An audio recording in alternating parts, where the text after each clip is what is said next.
இந்த குட்டி பொண்ணு கூட படிக்கிற பையனுக்கு பாயசம் கொடுக்குறா. இதை பார்த்தா அவ அப்பா இங்க பாருமா, அந்த பையன் நம்ம ஜாதி கிடையாது, அங்க ஒரு ஒடுங்கி போன கிளாஸ் இருக்கும், அதுல பாயசம் கொண்டு வந்து கொடுன்னு சொல்றான். அந்த குட்டி பொண்ணு அவன் அப்பா சொன்னதை அப்படியே கேட்கறா.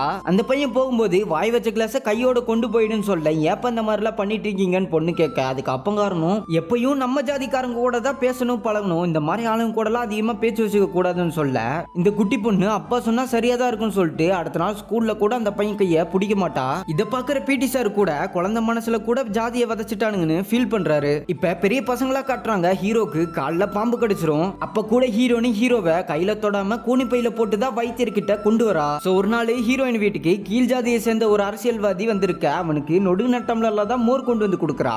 அந்த அரசியல்வாதி போகும்போது கூட ஹீரோயின் நீங்க குடிச்ச டம்ளரை கொண்டு போங்கன்னு சொல்றா. அவன் அப்பாவும் அப்படிலாம் சொல்லக்கூடாதுமான்னு சொல்லிட்டு அவ அப்பா அந்த அரசியல்வாதிக்கு கையால செருப்பு எடுத்து போட்டு விடுறாரு. அப்பதான் ஹீரோயினுக்கு புரியுது, ஜாதிங்கிறது ஏழைகளுக்கு மட்டும்தான், பணக்காரங்களுக்கு கிடையாதுன்னு. இந்த ஒரு விஷயத்தினால ஹீரோவை இவ்வளவு கஷ்டப்படுத்திட்டமேனு ஹீரோயின் ஹீரோவையே லவ் பண்ண ஆரம்பிச்சாரா.